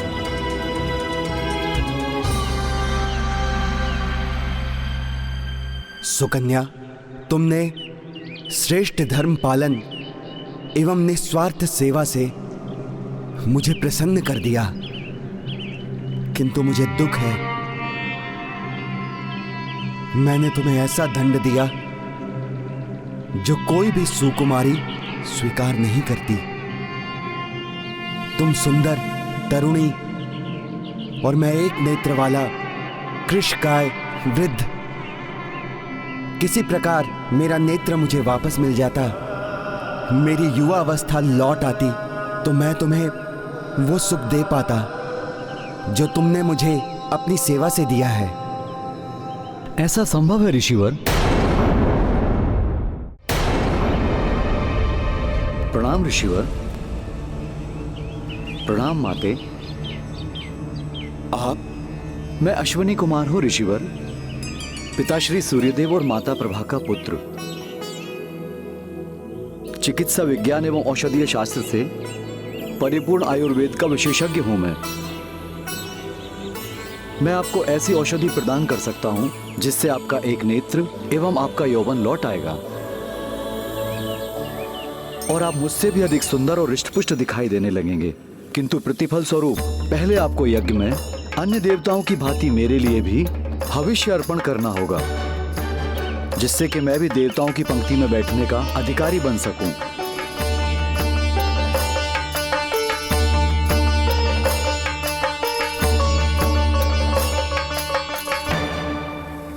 अवश्य ही ये देवी सुकन्या के श्रेष्ठ धर्म पालन एवं ऋषिवर के तपोबल का परिणाम था, जो अश्विनी कुमार स्वतः ही उनकी सहायता के लिए प्रेरित हुए। फिर क्या हुआ माता? कर्म फल तो मिलता ही है हनुमान। ऋषिवर ने शीघ्र ही यज्ञ आरंभ कर दिया, किंतु जब यज्ञ अपनी चरम सीमा पर पहुंचने लगा तो अश्विनी कुमार के नाम से आहुतियां पड़ती देखकर इंद्रदेव कुपित हो उठे और ऋषिवर को ऐसा करने से रोकने के लिए आ गए। ओम अश्विनी कुमाराय नमः। रुक जाइए ऋषिवर, आप अश्विनी कुमार को हम देवताओं के समान अधिकार एवं पद कैसे दे सकते हैं? ओम अश्विनी कुमाराय नमः। यदि आप नहीं रुके ऋषिवर, तो हमें बल प्रयोग करना पड़ेगा। ओम अश्विनी कुमाराय नमः।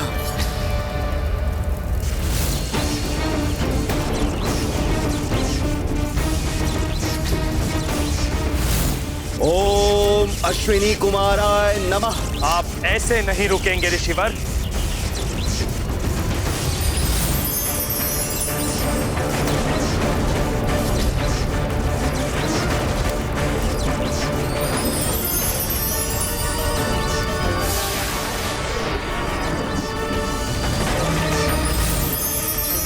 नहीं ऋषिवर, रुक जाइए ऋषिवर।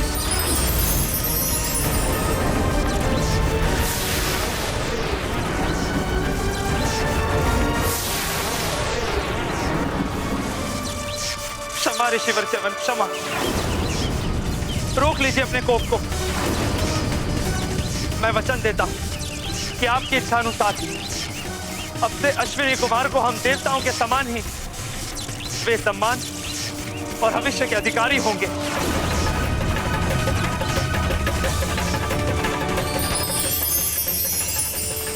शांत हो जाइए ऋषिवर, क्षमा कर दीजिए इंद्रदेव जी को।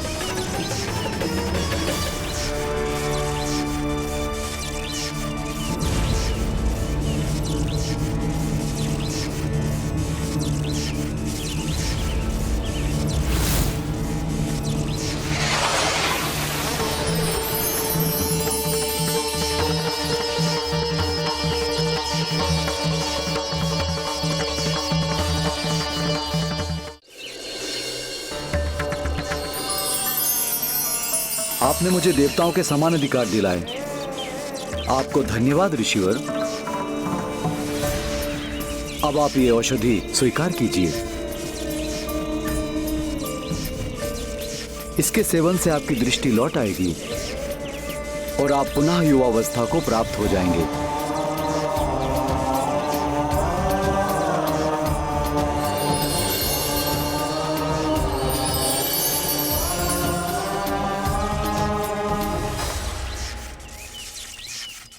और मैं ये घोषणा करता हूं, भविष्य में ये औषधि आपके नाम से ही प्रचलित होगी। च्यवनप्राश के ही नाम से सब इसे जानेंगे।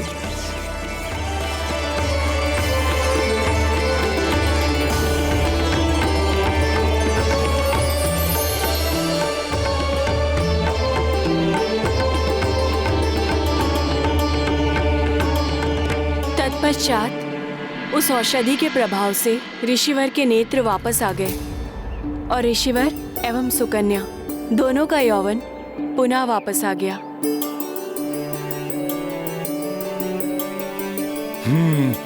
मैं पहचान गया माता। आप ही राजकुमारी सुकन्या है ना?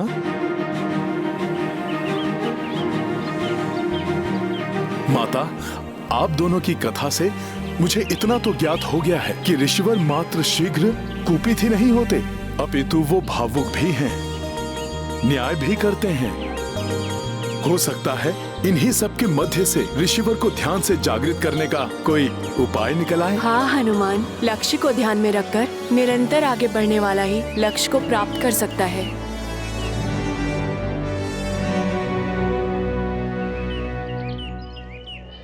माता, कथा सुनते सुनते हम यहाँ कब पहुँच गए ज्ञात ही नहीं हुआ। अब मैं जल भर कर लाता हूँ।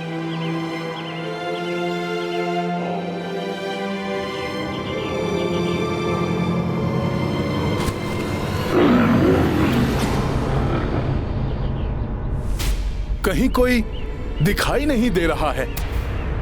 कदाचित कोई वन्य जीव हो।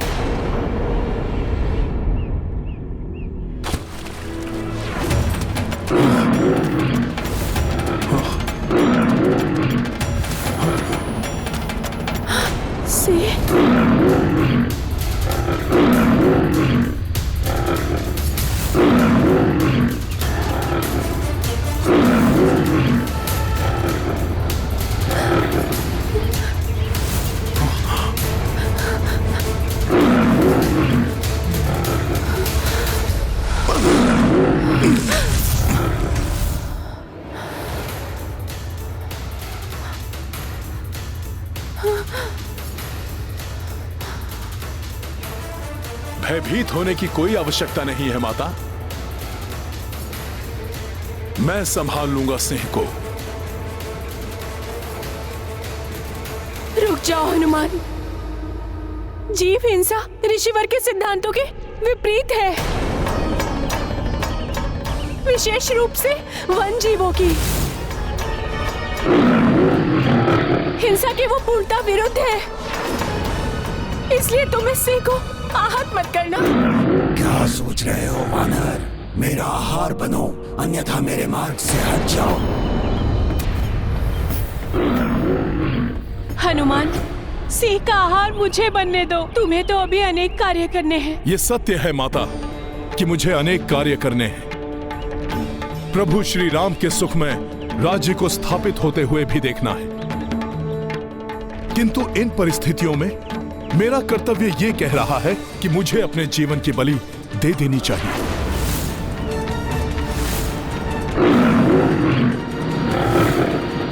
नहीं, तुम्हें तो अभी न जाने कितने लोगों को संकटों से बचाना है। संकट मोचन हो तो। क्षमा करें माता, आपको भी तो संकट से बचाना है मुझे। आप बस मेरा इतना ही कार्य कर दीजिएगा। जब ऋषिवर ध्यान से उठें, उन्हें शीघ्र अतिशीघ्र अयोध्या पहुंचने के लिए कह दीजिएगा। कहीं प्रभु श्री राम का कार्य मध्य में ही ना रुक जाए।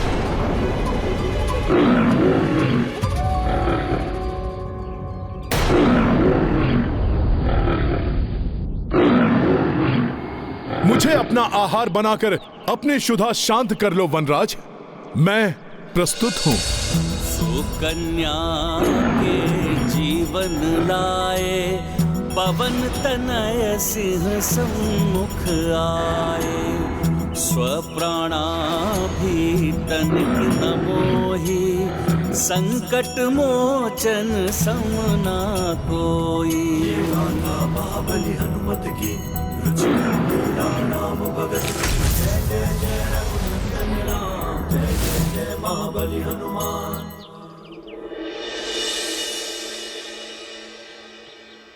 उठो हनुमान।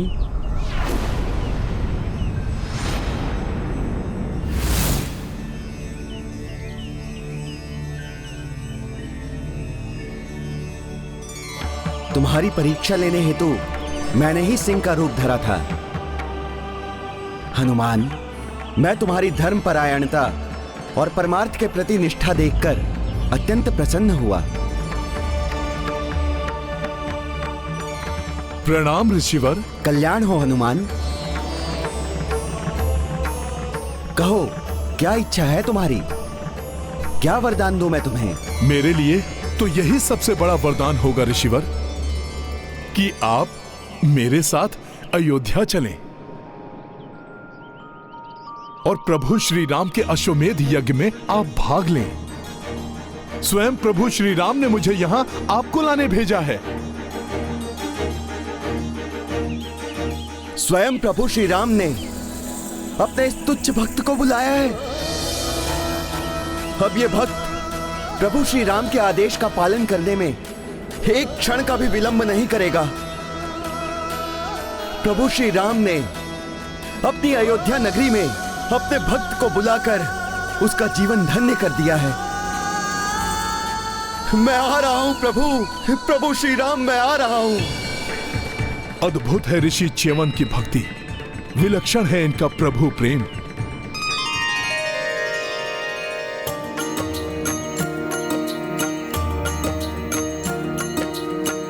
भक्त ही भक्ति रस पहचाने, भक्त ही दूजे भक्त को जाने। अवध दिशा च्यवन ऋषि दौड़े, कंटक पत्थर कोई न रोके। सिया राम जय हनुमान।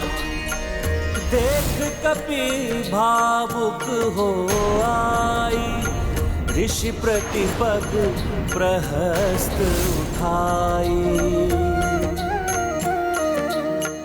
जय जय अवधपति श्री राम, जय च्यवन ऋषि जय हनुमान। राम सिया राम जय हनुमान। ये गाथा महाबली हनुमत की, रुचिकर लीला राम भगत की। जय जय जय रघुनंदन राम, जय जय जय महाबली हनुमान।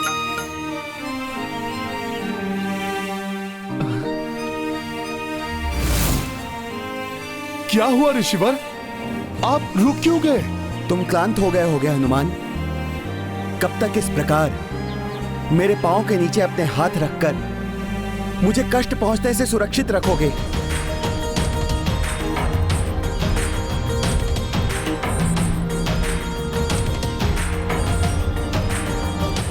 जब तक आप अयोध्या नहीं पहुंच जाते ऋषिवर, आप इतने समय से तप में लीन थे, इसलिए मैं आपकी क्लांत देह को और क्लांत नहीं होने दूंगा।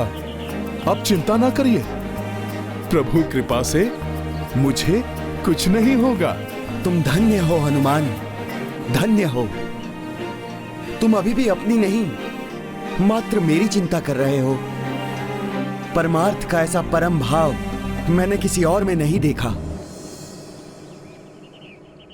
हे ऋषिवर, ये परमार्थ नहीं, ये तो मेरा परम स्वार्थ है। आप जैसे राम भक्त की सेवा कर मैं तो अपने प्रभु श्री राम की ही सेवा कर रहा हूं। इसलिए यदि आपको आपत्ति ना हो तो आप मेरे हाथ पर विश्राम करते करते चलिए। मैं आपको समय पर अयोध्या पहुंचा दूंगा। उचित है हनुमान, किंतु स्मरण रहे, मार्ग में मेरे विश्राम में कोई बाधा नहीं आनी चाहिए। यदि ऐसा हुआ तो मैं उसी क्षण नीचे उतर जाऊंगा। फिर तुम्हें मेरे साथ उड़कर नहीं अपितु चलकर जाना होगा। और हां हनुमान, मेरी निद्रा भी भंग नहीं होनी चाहिए, अन्यथा मेरे क्रोध की ज्वालामुखी फट सकती है।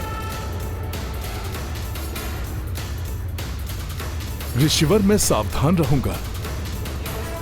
आप निश्चिंत होकर मेरे हाथों पर विराजमान हो जाइए।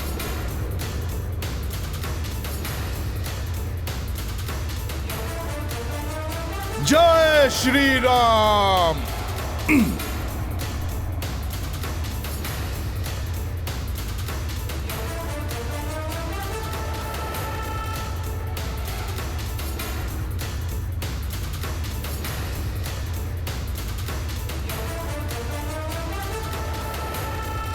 आइए ऋषिवर।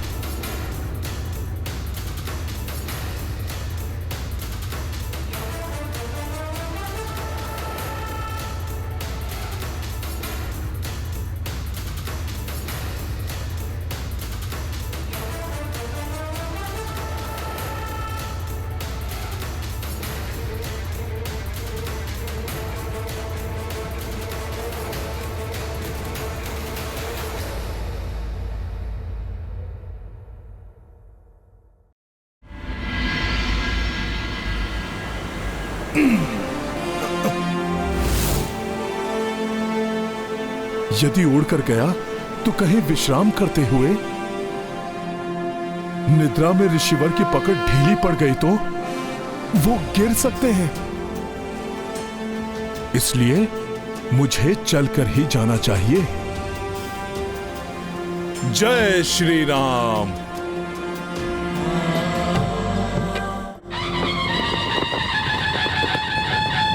अयोध्या नरेश श्री रामचंद्र की, अयोध्या नरेश श्री रामचंद्र की, अयोध्या नरेश श्री रामचंद्र की, अयोध्या नरेश श्री रामचंद्र की, अयोध्या नरेश श्री रामचंद्र की।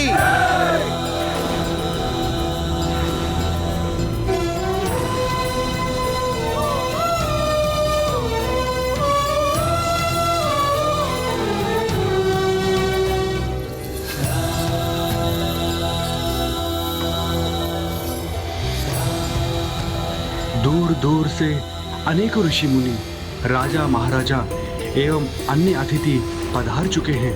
मुझे विश्वास है शीघ्र ही ऋषि च्यवन को लेकर हनुमान भी आ जाएंगे।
कैसे विचित्र मायावी वृक्ष हैं ये, जिनकी जड़ें पृथ्वी से बाहर निकलकर मुझे जकड़ने का प्रयास कर रही हैं। ये तो संपूर्ण वन ही मायावी प्रतीत होता है।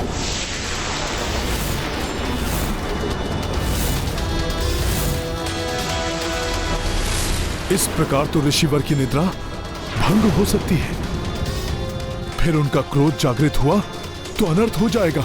मार्ग में मेरे विश्राम में कोई बाधा नहीं आनी चाहिए। यदि ऐसा हुआ तो मैं उसी क्षण नीचे उतर जाऊंगा। और हाँ हनुमान, मेरी निद्रा भी भंग नहीं होनी चाहिए, अन्यथा मेरे क्रोध की ज्वालामुखी फट सकती है।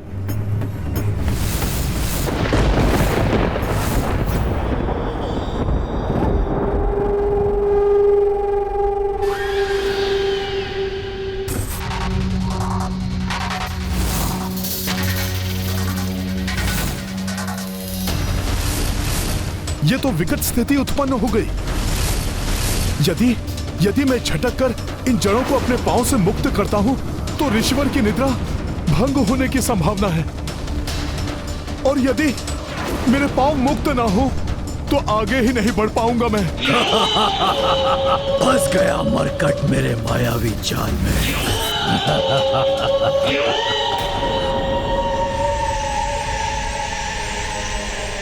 अब ये लताएं भी बांध रही हैं मुझे। शीघ्र ही मुझे इस संकट निवारण का कोई उपाय सोचना होगा।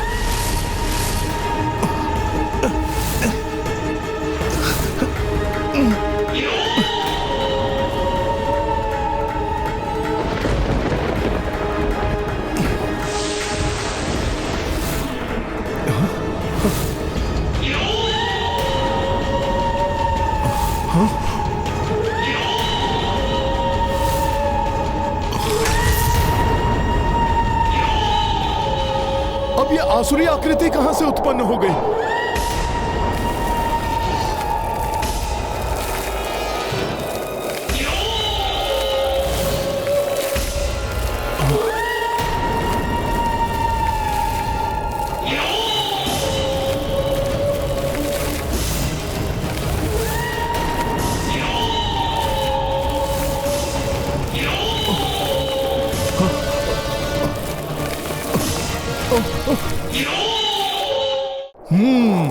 समझ गया, ये कोई आसुरी चाल है। ऋषिवर के विश्राम को भंग कर उनके कोप को जागृत करने की, जिससे कि वो मुझे ही दंड दे दे और मैं उन्हें अयोध्या तक न ले जा सकूं। किंतु मैं ऐसा कदापि नहीं होने दूंगा।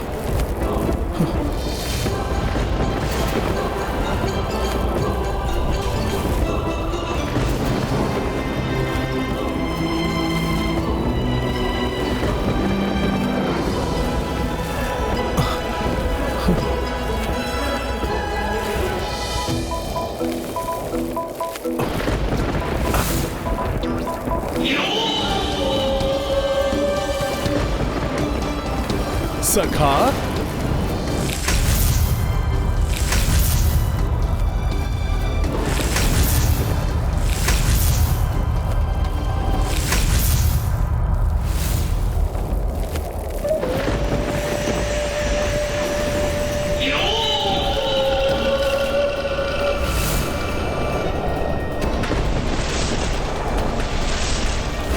तो ये उपाय है इस दुष्ट के मुख को बंद करने का। सखा,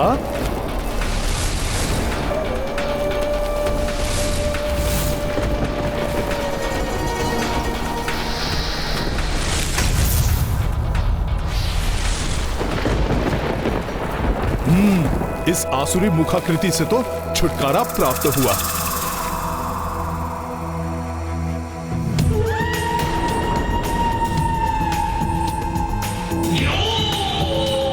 ये काली आसुरी आकृतियां अभी भी यहां हैं, अर्थात अभी संकट दूर नहीं हुआ है।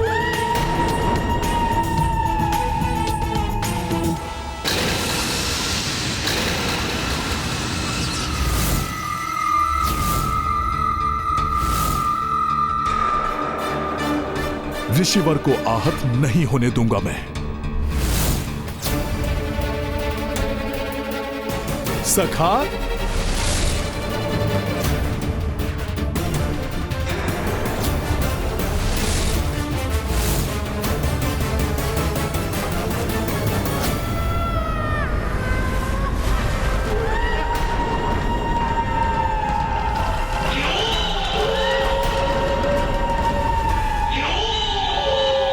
इस प्रकार आगे बढ़ने में तो अपार संकट है।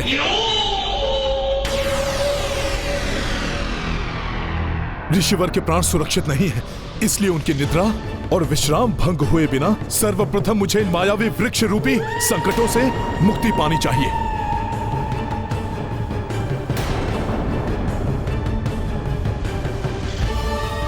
सोच सोच कर भली भांति सोचा हुआ वार करता हूँ मैं मरकट। ये मत सोचना कि विफल हो गया निकुंभ, मेरी योजना अवश्य सफल होगी मरकट।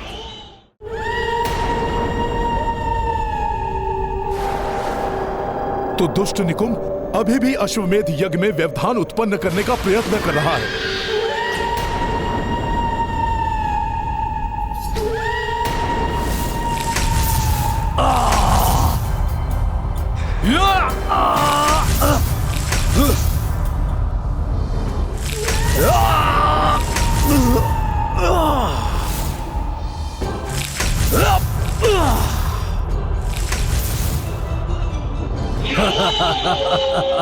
चिंतित है मरकट, होने दो चिंतित, परंतु कुछ नहीं कर पाएगा।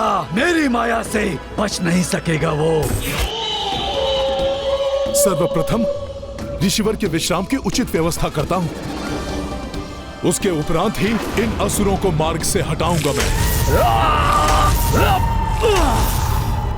सखा,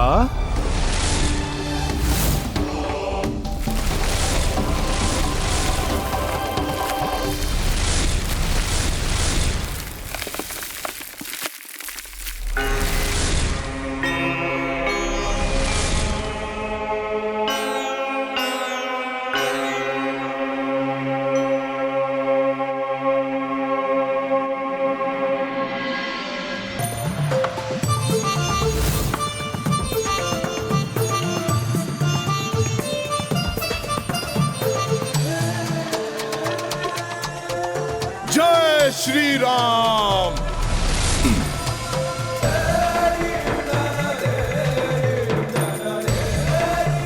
क्षमा कीजिए ऋषिवर, उन दुष्ट असुरों के कारण मुझे अपने हाथ से उतारना पड़ा आपको, परंतु यहां आपकी निद्रा भंग नहीं होगी। प्रभु श्री राम की, प्रभु श्री राम की। अयोध्या नरेश प्रभु श्री राम को हम ऋषिगणों का प्रणाम। प्रणाम गुरुदेव। प्रभु, हम सब भी आपके इस महायज्ञ में सम्मिलित होने आए हैं। राम राज्य की स्थापना के लिए की जाने वाली इस अश्वमेध यज्ञ का साक्षी बनना हमारा परम सौभाग्य होगा। स्वागत है। धन्यवाद प्रभु। अब इन दुष्ट असुरों के आक्रमण करते ही इन्हें नष्ट कर दूंगा मैं।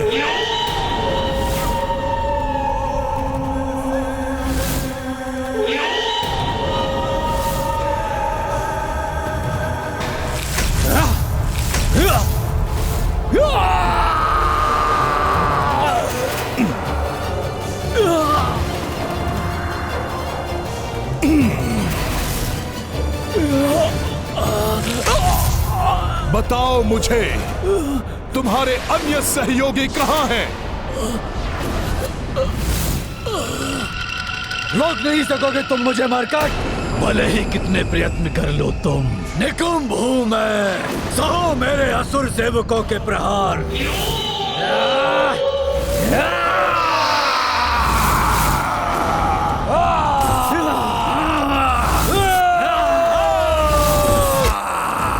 तो ये संपूर्ण सेना है यहाँ।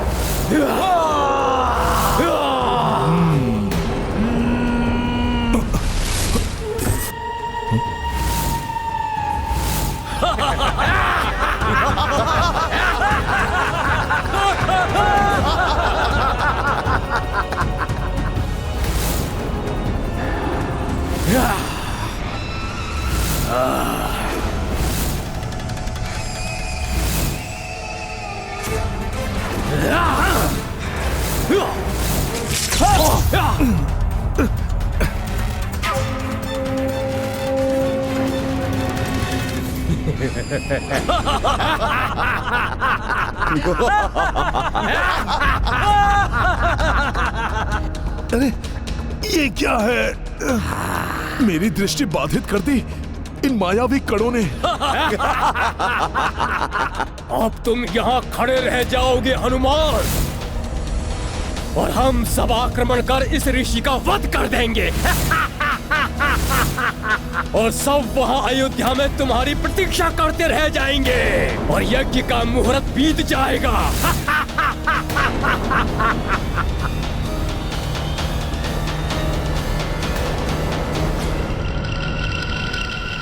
यज्ञ के लिए अश्व विधिवत रूप से तैयार है। अन्य सभी प्रबंध हो चुके हैं, किंतु हमारे पास समय शेष नहीं है।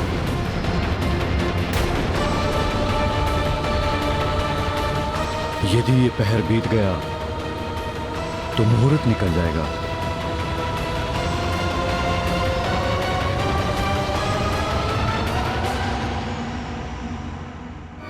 कहाँ है हनुमान?